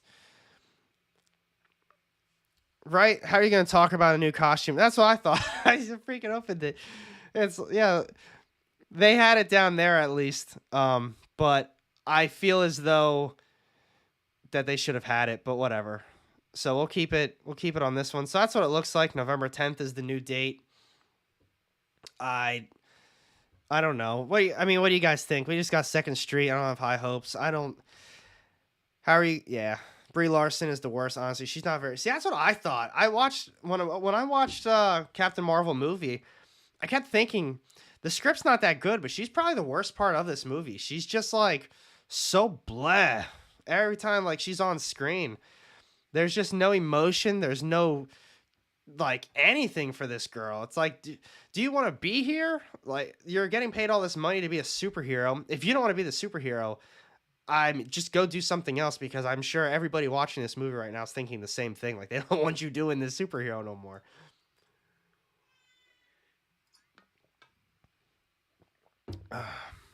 But she down there, Iman Vellani, she's probably the best in my opinion. She was fantastic in the show. She's very fun. She seemed very good for the character. Monica Rambeau, she's, up in the air for me. She did good in, what was it? WandaVision, in the little bit that she had. I thought that was cool. So I think Second Street probably put that the best. Oddly intrigued by what the Marvels could be. I'm oddly intrigued by it too, but I'd be more. That would be a Disney Plus movie for me. I would not be paying to go see that in the theaters. I would definitely not be. That one's gonna be cool too. Let's see what. Well, we're not gonna. Let's see. I think that one got canceled anyway. We'll keep that one up for next. Let's see. I only like it if Rogue in a green and yellow suit steals her powers. I can assure you that there's going to be no X-Men in that one. See, here's the thing, Joseph L. I think she did an extraordinarily good job in the show. I don't even think the character in the comics has much charisma as she does. She, like, that is what Second Street is saying. He keeps hitting it on the head, like, so well. I think she is the best part about the show. The characters all did well too. Everyone that was casted, I think it was really good. But she was just like this breath of fresh air in Marvel. I don't know how to describe it. It's like I go into all these Marvel shows and movies now, and it's like I'm literally sitting back like, all right, this is cool, I guess. Like, it's all right. But she comes in like this little ball of energy, just like, yes, just so hyper and happy and excited. And it got me really enjoying it too. But then we hit like that fourth episode, like the third and fourth one, where they did an entirely different plot. And I was like, oh, come on. You're really just going to derail everything that you've built up in the show just to go back and eventually end it. It was poorly constructed, but she was A+ for her. That's like with Moon Knight, Oscar Isaacs. He's the reason the show even like stayed above water for that, in my opinion. Nothing. What's going on, brother? Back in phase 2 or 3, movies like this with not so popular characters were still successful because they were all part of a bigger story. But now, see, and that's why I don't think that I think that what we saw with Phase 3 was just like this magical thing that we're not going to be able to capture again. Because if this is the restart of like everything, like Phase 5, well, I guess Phase 4 was the beginning of it, uh, but Phase 5 is kicking it all off. They keep saying that Phase 5 is kicking it all off. We're kicking off Phase 5 with this. Like, what are we kicking off here? We haven't established anything. We haven't built up anything. We're not kicking things off. We're just, I guess starting it is kicking it off, but you're at that rate, you're kicking things off with a bang. Like, what we should have done was have these good origin stories, like throughout the entirety of it. Maybe have them tie together. But I understand why some people have been bitching about like so much continuity with these movies too, because now you can't get the average fan to really watch it, just like last time. But that's why I loved like what you're saying with like, you know, Captain America, Thor, Iron Man. You've got these movies that are just a single solo story. And then an end credit scene was basically them telling a whole new story. Kang's coming in, like with the original ones. You got Nick Fury. We're going to be setting up this initiative. We're going to be creating this. And obviously it's leading towards the Avengers. But it was him bringing the Avengers together. And that's what created the Avengers. We don't have anything like that anymore. We're not building towards anything like that now. We're not. It's tough. It's really tough. Phase 5 is kicking the buckets. That's tough. That sucks to hear, but it's pretty true. I'd like to see Dazzler, Jubilee, and X-23. Oh, that was going to be fun. I'm most excited for X-23. I really like that character. But then, so with everything we've been talking about, Marvel's plans to experiment with more episodic TV shows. And this is literally what we were just talking about before. And they threw She-Hulk right on the front too.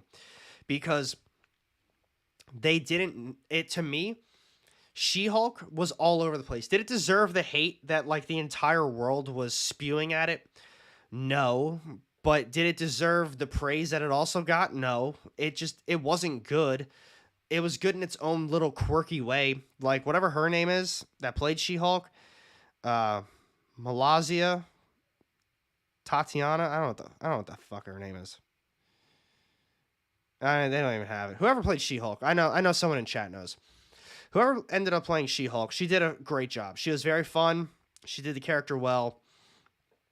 But at the same time, what we were talking about earlier was that they said it was going to be like a sitcom. It's going to be this television show. But they did create a plot. People who hate the show, you at least can come to a conclusion that they created a plot very early on. And then they abandoned it. They created some other random things, which is why they were like, hey, remember guys, it's a sitcom. Not every single episode is going to be something a little different.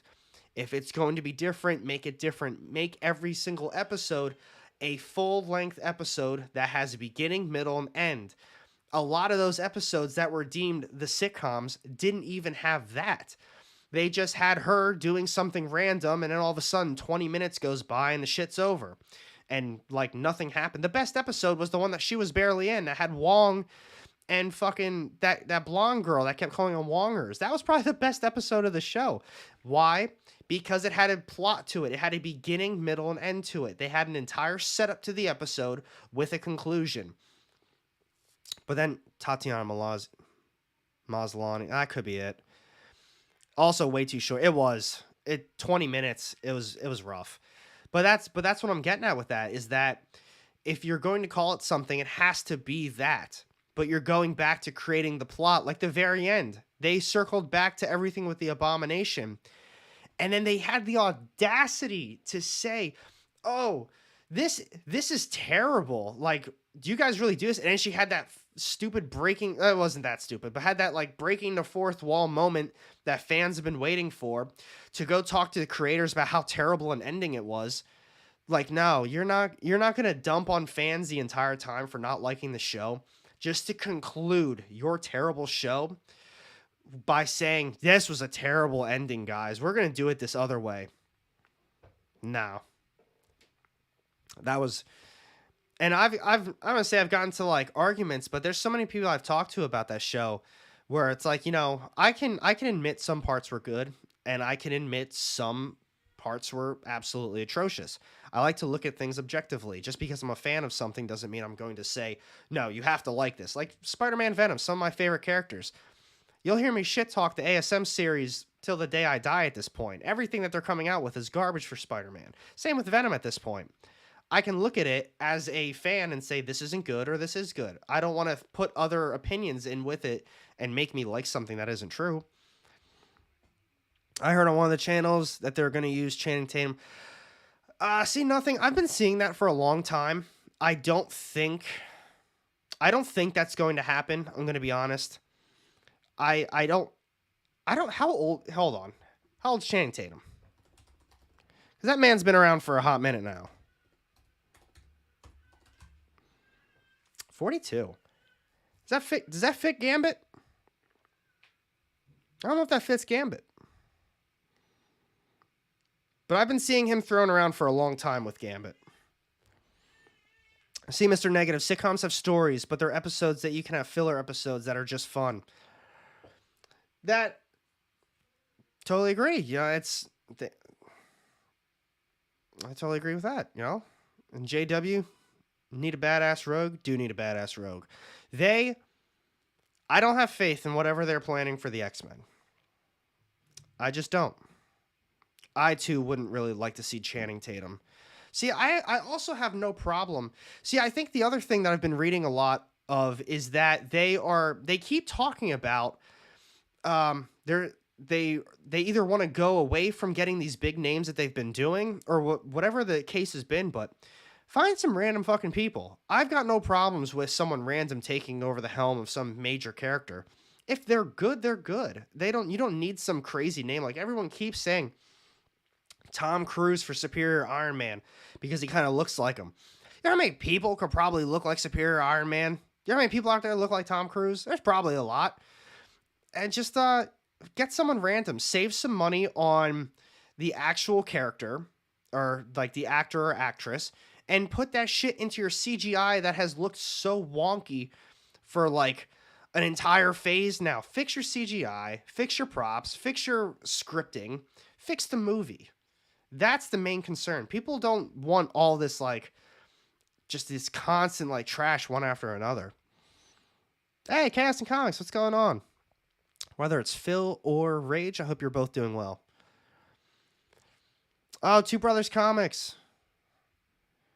They even said none of the more modern stuff comes close to touching. It doesn't. It's just so bad. I've read, what was it? Probably like a year ago, maybe 2 years. Whenever the Carnage movie came out, I reread the, oh my God, Maximum Carnage series. And it's like, wow, while there's not really a super crazy plot to it, because it's just Carnage doing Carnage-y stuff, it's just like, this is so good. They're never going to do that type of stuff in comics again.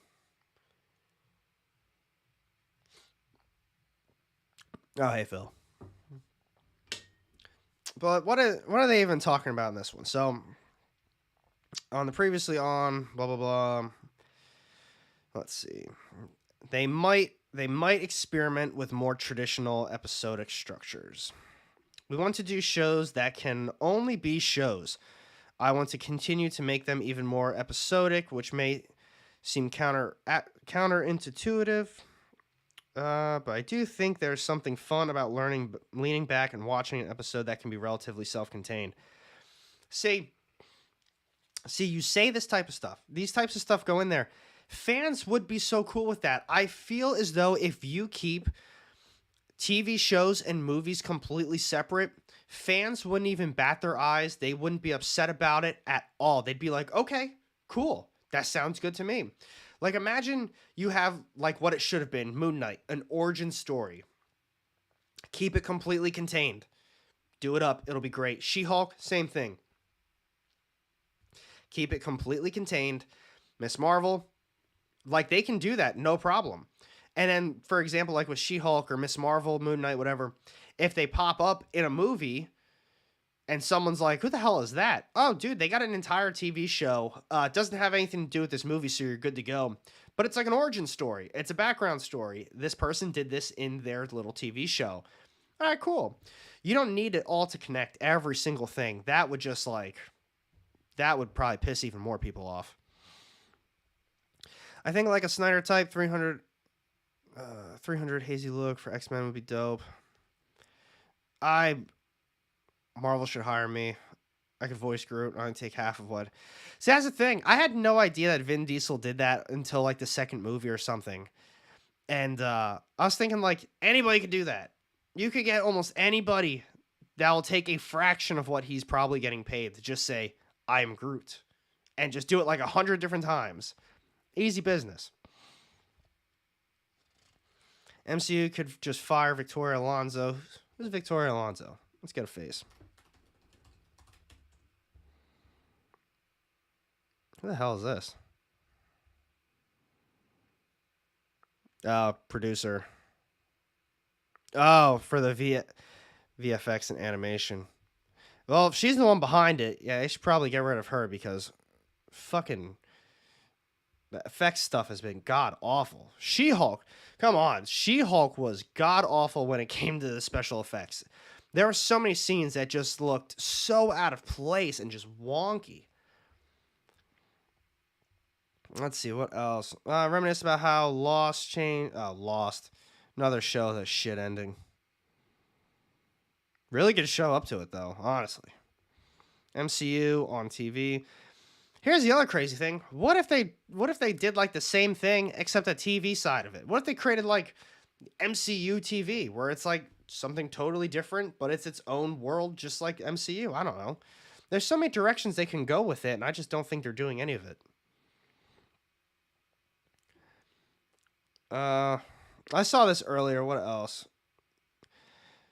Let's go back to comics for a hot second. I saw this because we were talking about how comics and Spider-Man especially, and we're saying how it's never going to be the same, and it won't be. They don't hit comics like they used to, and it's one of those it is what it is things. But Peter Parker is about to get a major, here we go, it says major and potentially deadly superpower upgrade in Marvel Comics Spider-Man 8 by Dan Slott and Mark Bagley. All right, first off, we already know that that's not going to happen. It's just whatever. Second off, Spider-Man, is that even canon? Does that count as anything? It's not ASM. It's not the main run. So whatever this power he's going to get, is this specifically only in his series? Marvel brings an end to the Spider... That's something totally different. You know what I mean, guys? Revealed in Marvel Comics solicitations in May, Spider-Man 8 will see the wall crawlers' superpowers become supercharged. Their process of doing so may just be too much for Peter to take in. The synopsis for the issue reads, the end of the Spider-Verse continues. So here's the other thing. Speaking of comics, so let's highlight that. The end of the Spider-Verse continues. Wasn't that just an event with like all the end of the Spider-Verse stuff? We just had a Spider-Man event with that then turned into, or is that that fucking web event that they just had? Is that like all of that? So I don't know what Marvel's doing. I don't know what is canon, what counts, what doesn't count at this point. They've got so much crap going on in so many different directions. And I get, like, I like how people also are always just like, well, we need variety. We need this, we need that. It's true, but at this point, it's more turned into oversaturation. It's not just, we've got ASM and, like, fucking maybe Spider-Man. No, we've got ASM, we've got Spider-Man, we've got The Last Hunt, we got End of Spider-Verse. There's, actually, we could probably look it up real quick. Let's see how much freaking Spider-Man stuff we've got at this point. Let's go back let's go back to the beginning of this year, see what we're working with. So there's a Spider-Man series that we were talking about. So we got at least Spider-Man. Now I know we got ASM, so that's what it is. So Dark Web. So ASM and Dark Web. So at least we've got at least those two. And I know there's like a Last Hunt. Oh, we've got this one as well. So there's the third one, Deadly Neighborhood of Spider-Man. There's The Last Hunt. So we're up to 4. Do we want to count Peter Parker and Miles Morales Double Trouble? No, but just know that it exists for whatever reason. So it might just be those 4.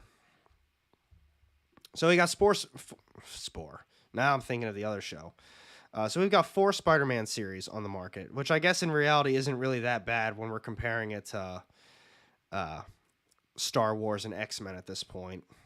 Yeah, so, well, I guess if you want to continue on with it, we got Gold Goblin and Red Goblin. So there's a lot of Spidey, is the whole point of this. I wish they'd go for more animation with TV instead of live action. That would be a lot of fun. Speaking of animation, does anybody know how, what's it called? Moon Girl and Devil Dinosaur was. Did you guys even know it came out? Because Moon Girl and Devil Dinosaur came out.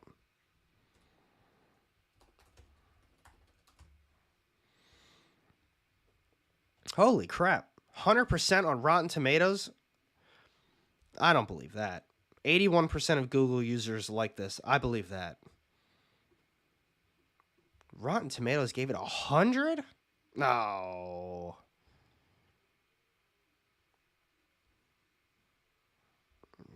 Too many goblins. Ain't that the truth? That's interesting.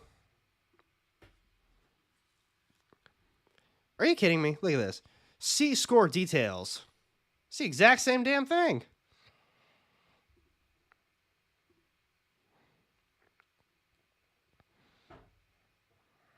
So here's all the critics. I'm still surprised it got a fat 100, though. There we go. There's Kevin Carr. Gave it a 2.5 out of 4. Cute alternative Marvel animation for middle school girls.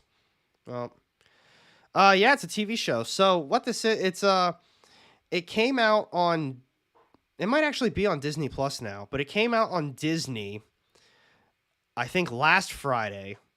And I think on Tuesday it was supposed to come out on Disney Plus. So I don't know if it's actually, yeah, so network is on Disney Channel, but it might be on Disney Plus now.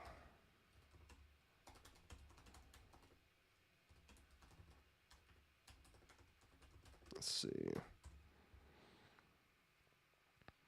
Now I don't have Disney Plus logged in on here, but it looks like, let's see. Yeah. It looks like it's on Disney Plus now. 1 season. So that's cool. So if you're interested, actually you can't really see it too well. But yeah, it looks like if you're interested in Moon Girl Devil Dinosaur, it's on Disney Plus. So that's cool at least. First review price says it all. It's definitely on both. Well, I know it started on Disney because KO was talking about that one last week. But yeah, there's that jaw-dropping poster. Oh my god, we were talking about that one earlier. Fucking, that's such a stupid clickbait title.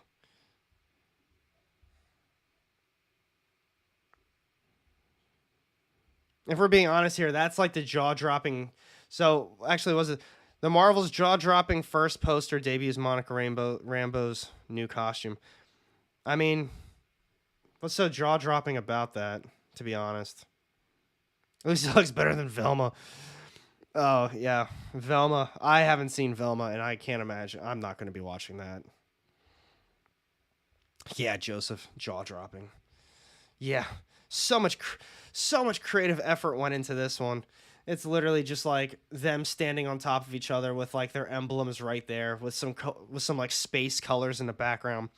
They threw space at the top and then a sunset at the bottom and turned the saturation all the way up. Jaw-dropping. Yeah, okay.